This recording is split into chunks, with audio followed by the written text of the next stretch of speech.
Inom na ba si Ate Yumi? Siyempre sa magaganda po. Ate Yumi, what is the most highlighted event sa buhay ko ron? Yeah. Go, ate. Wow, na-review. Na-refresh. Refresh mo. Ano ang sabi mo? Dapat. Kasi sa work, especially everyday, nag-work kami natin daily. Tama. So parang nag-recharge ang kaluluwa. O dahil sa puro trabaho dito sa Tokyo. Nung makita sa bundok na recharge yung kanyang battery. Amen? Kalapakan natin si Lord.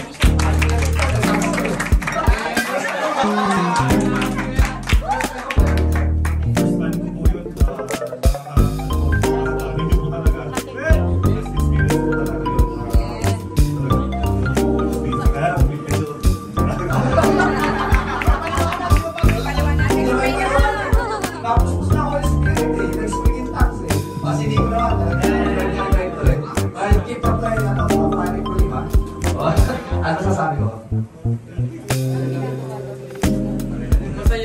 Masaya ako. Ano si kantante? Nag-aapoy kami.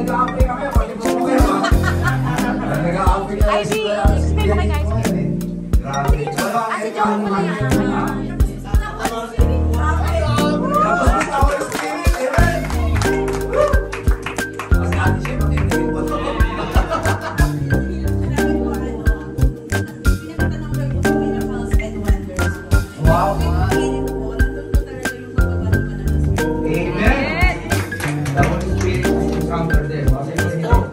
Nakakagulat po, nakakabigla po. Especially po sa akin kasi that is my first time to speak in tongues.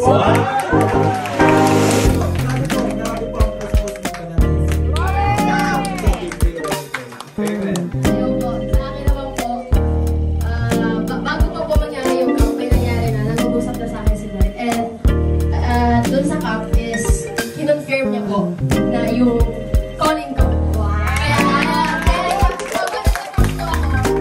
Meron na ako sa isip ko na kung ano yung pinag-pray ko. And right at that moment, parang God spoke to me and He said, I already answered that prayer. Praise be to God po.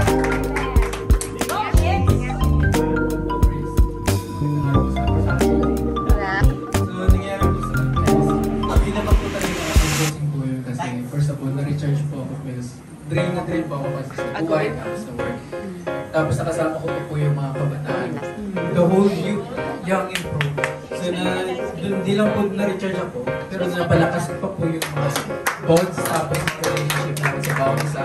And most of all, lalo pa po namin napalakas ang relationship namin with the Lord. At marami din po kami natutunan doon ng mga biblical teachings and lessons na lalo pa po patibay po sa foundations namin. Nagpapatibay pa po sa foundations namin. Amen. Amen! Woo!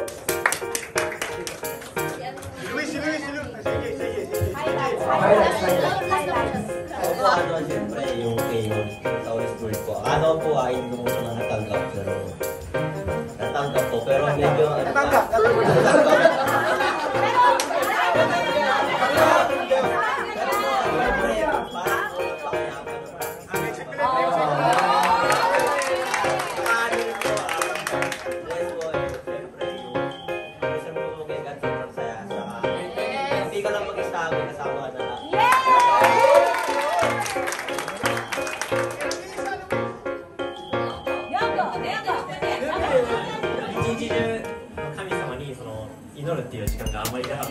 ないと思うので、一日中やっぱ祈ることが神様に祈ることができたのでよかったです。いい経験になりました。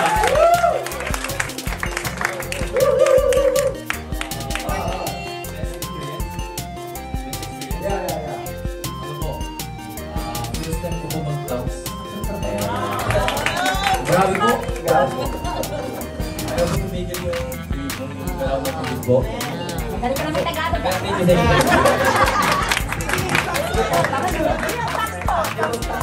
Ano po yung tuwang mo na ako? Okay na po. Bakit ka nagtatagalog? Ang galing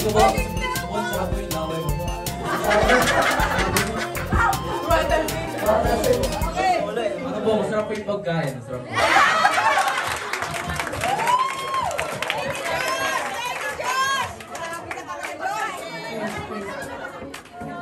Pasensya po, nagaling po sa Lusiningan po ako. Ano po,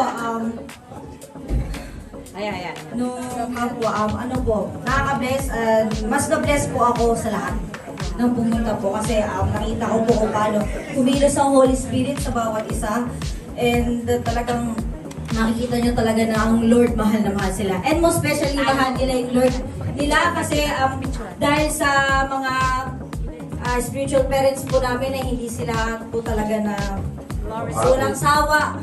Praise God po na walang sawa na i-push kami lalo sa Lord na kahit na syempre po bata po kami na may yung una po yung mga aral na mga schools or mga vitals pero by the grace of God Amen. binibigyan niyo po kami ng wisdom, knowledge kung paano po namin ma-manage yung oras namin especially yung i-meditate po namin yung word niya day and night so praise God po talaga kaya by God's grace, next year po ulit, hindi lang po ang youth, hindi bawat isa po, magkakaroon po tayo ng camp. Praise God. Bring them up under the nations of your spirit. Give them safe from the evil one. Yes. In Jesus' name we pray.